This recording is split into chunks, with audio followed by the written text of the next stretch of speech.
Hello student, how are you? I hope you all are good. Today we discuss the parameter of square and rectangle. आज हम परिमाप पढ़ेंगे वर्ग और आयत की आकृति का। तो आप जानते हैं कि वर्ग किसे कहते हैं? वर्ग एक बंद आकृति है चार भुजाओं वाली, जिसकी प्रत्येक भुजा समान होती है और प्रत्येक कोण 90 डिग्री का होता है। ऐसे ही आयत भी चार भुजाओं वाली बंद आकृति है, जिसकी आमने सामने की भुजाएं समान होती है और प्रत्येक कोण 90 डिग्री का होता है। तो देखिए वर्ग के परिमाप का क्या फार्मूला है? भुजा गुणा 4। हमने इसे 4 से गुणा क्यों किया? देखिए अगर हम इस कोने से यहाँ तक जाएंगे, फिर यहाँ से यहाँ, यहाँ से यहाँ, यहाँ से यहाँ, तो वर्ग का परिमाप निकलेगा।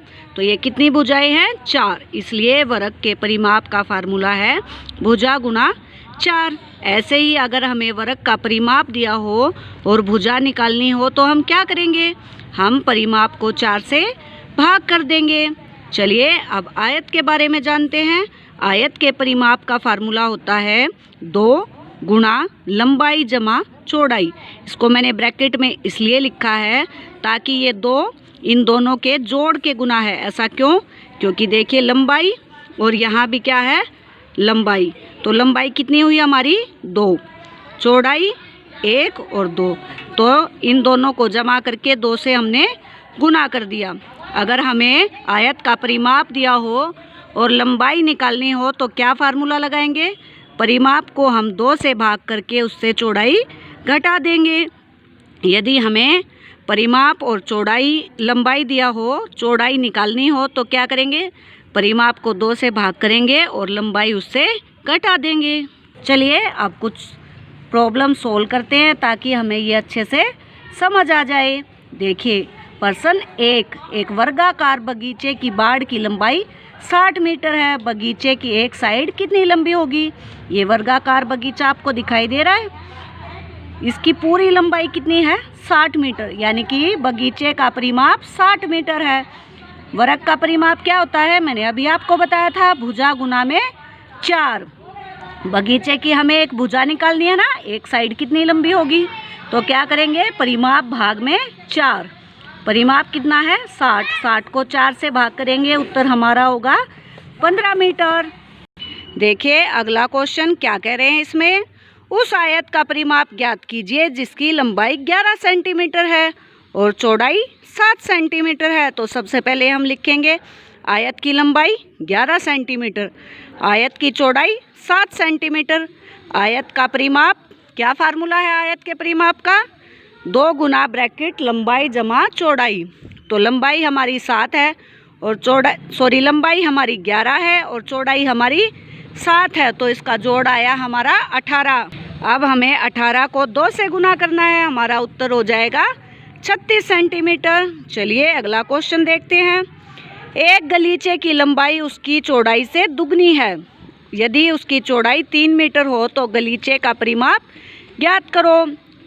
सबसे पहले हम लिखेंगे गलीचे की चौड़ाई 3 मीटर। प्रश्नानुसार गलीचे की लंबाई क्या होगी? चौड़ाई से दुगनी होगी, इसलिए हमने चौड़ाई को 2 से गुना कर दिया। 3 को 2 से गुना करने पे हमें उत्तर प्राप्त हुआ 6 मीटर। गलीचे का परिमाप क्या होगा? वो आयत शेप है ना, लंबाई और चौड़ाई अलग अलग है, तो फार्मूला लगा देंगे 2 ब्रैकेट लंबाई जमा चौड़ाई। तो लंबाई और चौड़ाई को जमा करने पे हमें क्या प्राप्त हुआ? ये मैंने गलती से आगे पीछे लिख दिया है। लंबाई हमारी 6 है और चौड़ाई हमारी 3 है।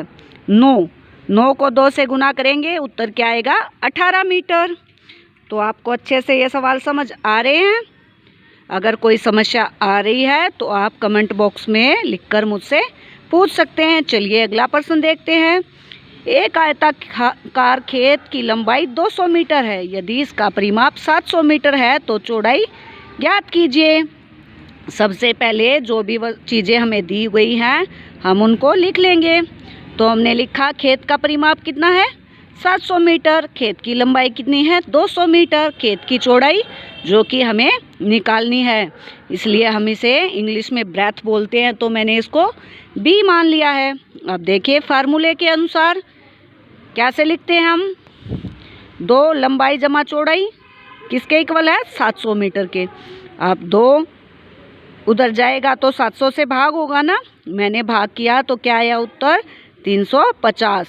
तो ब्रेथ हमारी 350 में से लंबाई माइनस करने पे कितनी आई? 150 मीटर। तो चौड़ाई कितनी हुई? 150 मीटर। हमने यहाँ पे फार्मूला भी लिखा था कि चौड़ाई किसके इक्वल होती है? परिमाप बटे 2 घटा लंबाई। इससे भी हम इसको निकाल सकते हैं। देखिए परिमाप हमारा है 700 मीटर, इसको मैंने 2 से भाग किया और घटाया 200 को ना, तो काटने से हमारा उत्तर आया 350 घटा 200, ये आया हमारा 150। जब हमें ऑब्जेक्टिव टाइप क्वेश्चनों के आंसर देने होते हैं तो हम इस विधि का प्रयोग करते हैं, शॉर्टकट मेथड, ताकि हम कुछ ही पलों में आंसर निकाल सकें। जब हमें कॉपी में सम हल करने होते हैं तो हम इस तरीके से करेंगे। चलिए देखते हैं अगला क्वेश्चन। 20 सेंटीमीटर लंबे एक तार से एक आयत बनाई गई है। तार से क्या बनाई गई है? आयत। तार को मोड़कर आयत की आकृति दी गई है। अगर आयत की चौड़ाई 4 सेंटीमीटर है तो उसकी लंबाई कितनी होगी? ये 4 सेंटीमीटर है, चौड़ाई हमें निकालनी है लंबाई। तो देखिए कैसे हल करते हैं इसे। तार का परिमाप 20 सेंटीमीटर, तार की चौड़ाई 4 सेंटीमीटर, लंबाई लेंथ यानी कि मैंने उसको L ले लिया। अब लेंथ किसके इक्वल होती है? अभी हमने बोला था ना, परिमाप बटे 2 घटा में चौड़ाई। तो हमने ऐसे ही लिख दिया, परिमाप को 2 से भाग किया, क्या आया हमारे पास? 10। और जो हमारी चौड़ाई है वो कितनी है? 4। तो उसको घटाने पे उत्तर आया 4 सेंटीमीटर। तो मैं आशा करती हूँ कि आपको अच्छे से ये सभी समझ आ गए होंगे। अगर आपको केवल 2 फार्मूले याद हैं कि वर्ग का परिमाप क्या होता है? भुजा गुणा में 4, और आयत का परिमाप क्या होता है? 2 ब्रैकेट लंबाई जमा चौड़ाई। तो उसी से आप बाकी ये वाले फार्मूले बना सकते हैं। वीडियो को रिवाइंड करके भी आप दोबारा से क्वेश्चन देख सकते हैं। मिलते हैं नेक्स्ट वीडियो में, तब तक क्वेश्चनों की प्रैक्टिस करते रहिए। मिलते हैं नेक्स्ट वीडियो में, टेक केयर।